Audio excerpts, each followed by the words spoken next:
नमस्कार स्वागत करुछि आपनको न्यूज24 ओडिशा.com रे। आज आपन संगे मु अछि ममता गंतायत।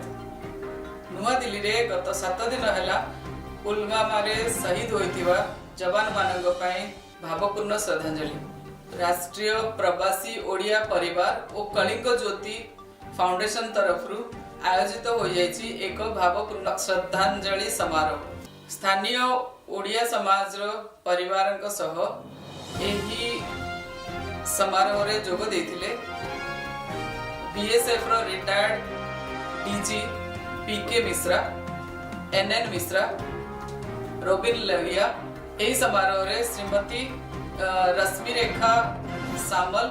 और बबीता नंद मध्य निजर भाव व्यक्त करथिले। वंदे मातरम, वंदे मातरम, वंदे मातरम, वंदे मातरम। भारत माता की जय। वंदे मातरम, वंदे मातरम।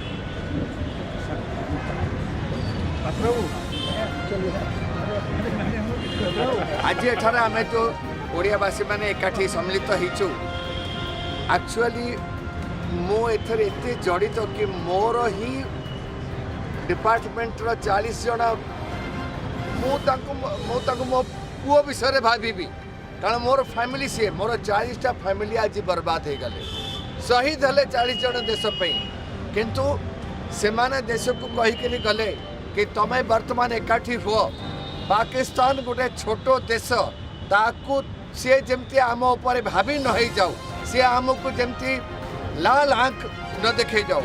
वर्तमान जो आक्रोश आमर आसी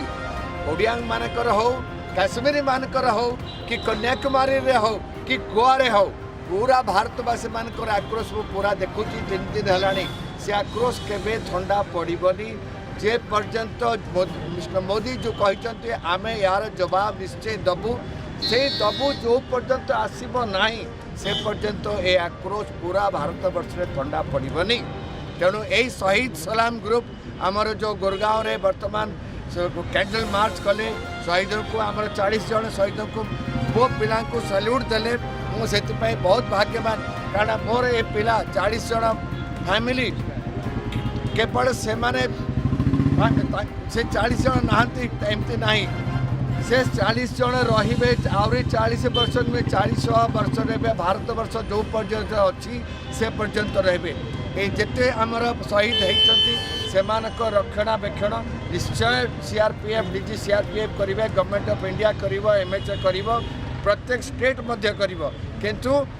तार आम रिभेंज डेफिनेटली नबू। से हमको धैर्य धरी रहा पड़ो, से प्लानिंग दरकार किसी डिस्कसन करवाटा भी उचित नुहे। वर्तमान चाहिए कि भारत में समस्त एकजुट हवा दरकार। आमर पॉलिटिकल डिफरेंसेस बिल्कुल आसवा दरकार नुहे कि आम बीजेपी रो कि आम कांग्रेस रो कि आम काश्मीरी कि आम गोवा रो कि आम ओडिया समस्ते एका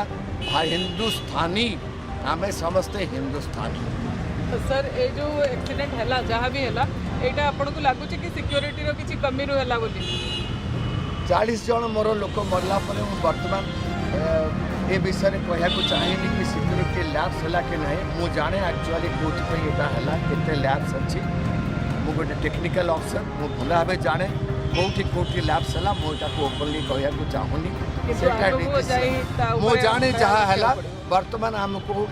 ता विषय देखा पड़ो कि जिते कन्भई आमर जाऊँगी जम्मू श्रीनगर को बहुत कन्भई एवरी डे कन्भई जाऊँगी, आर्मी रे जाऊँगी, सीआरपीएफ रे जाऊँगी, बीएसएफ रे जाऊँगी, एसएसबी रे जाऊँगी, जम्मू कश्मीर पुलिस रे जाऊँगी, पंजाब पुलिस रे जाऊँगी। तापर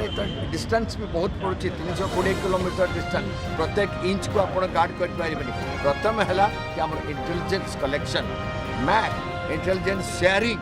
तापर आमर collection of intelligence through satellite और ड्रोन्स, तापर आमको पाकिस्तान रो जो माने जो स्लीपर सेल्स आम पाखे अच्छा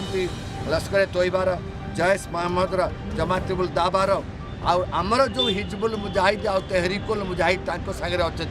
एमान लीडर्स को गोटे गोटे बाछिकी से मारे पड़ो। आर वर्ष प्राय 300 मराही,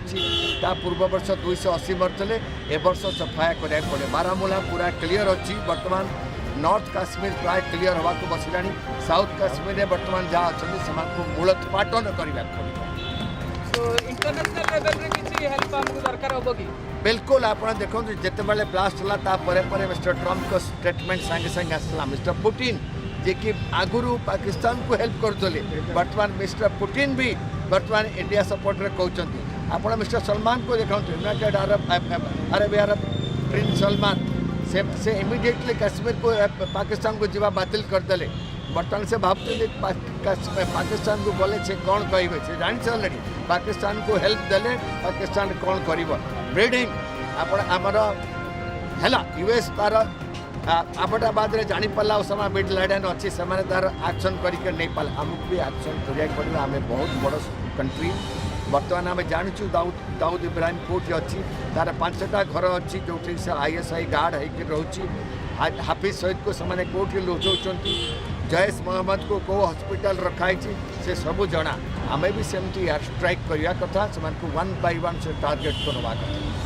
इंडियन आर्मी और इंडियन इंटेलिजेंस अलर्ट तो अच्छे कि आउरी किसी इंप्रूव करिया दरकार बिल्कुल तार इम्प्रूवमेंट बहुत दरकार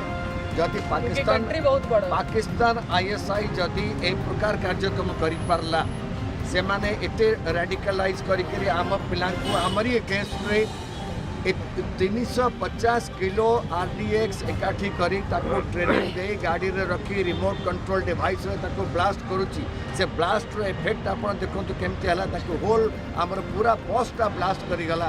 तातरे प्राय जेते थले 41 जन तो चली गले बाकी जो 27 जन थले जो इंजोर्ड होइछंती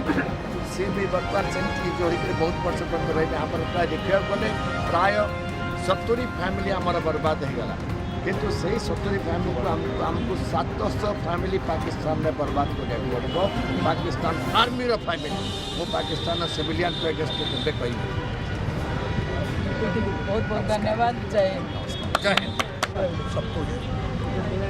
बहुत बहुत धन्यवाद सर आपण आम गोटे inspiration you are inspiration for many others in the country आज जो जोश आम मैंने देखिले छोट पिलाठू नहीं कि पुणी आमर गुरुजन मान बढ़िया से जोश आमको बहुत इंस्पायर करछि जो घटनाटी पुलवामा रे घटी जाइए गोटे शर्मनाक घटना आम not only for us for the world itself तेणु खाली आक्रोश नहीं यही आक्रोशटा को सब रखा पड़ो आ जो टाइप आमर चिंताधारा आमर सोच और आमर सहन सहीटा को प्रमाण देकी तार रिवेंज जमी नियाजिबो बिल्कुल ताहले पाकिस्तान जानिबो जे हिंदुस्तान जो आमर लोहिया साहब कहले आमे तांकर बाप के बदलेनी बाप will remain always father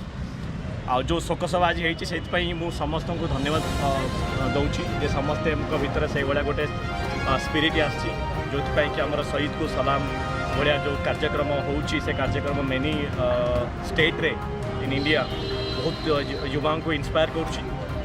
Bhaya inspire करूँ under the leadership of our president RPOP and Kalinga Bharati foundation Akshay Samal भाई और सर आपंकर इंस्पायर सब रही बिल्कुल सर्वप्रथम मुझे चाहूँगी आमर पुलवामा जो शहीद होती आमर सेना मैंने से दिल से श्रद्धांजलि आम समस्ते आज ये एकाठी होइचु से श्रद्धांजलि देवाई आज आम समस्ते ये जो आम मन जो क्रोध जो ये सबुदिन से मन रख आज आम समस्ते शपथ ना दरकार समस्ते इंडिया भाई भौणी मैंने आम भारत समस्त भाई भौणी मैंने एकाठी से सबक शिखेवा बहुत निहाती जरूरी धन्यवाद केबे भी छाड़बुनि माने गोटे पिलार मु टीवी रे देखी सी बापा बापा है केते कांदी से आमे माने निज भीतर सेटा फील करछु जे हमको केमती लागिवो गोटे छोट पिलाटे ता माने बापा को से चिन्नी नि कितो हरै दैछि आमे सेटा केबे भी भूलिबानी और निश्चय आमे ता रिवेंज आमे नबा आमे भूलिबानी एटा को केबे जेतेबेले कि हमको लागुची जे जो जोशटा ठंडा पड़ जो सेतेबेले भाबंतु जे से जो 40 जन शहीद अछंती समान भीतर हम फैमिली जने मेंबर अछंती ताले सेतेबेले देखबे आपन का खून खौल उठिबो सेतेबेले आपन जानिबे रियल पदक्षेप रियल शहीद क्या होता है कि हमारे फैमिली का वहाँ पर भी एक था उस 40 शहीदों में हमारे परिवार का कोई था सेतेबेले जानिबे हमर सेतेबेले हमर पुणी हमर खून खौल उठिबो आमे आज तो ये छोटिया पदक्षेप नैछु किंतु ये पदक्षेप जारी रखिया पे हमर ये प्रकार कार्यक्रम निहाती जरूरी भाव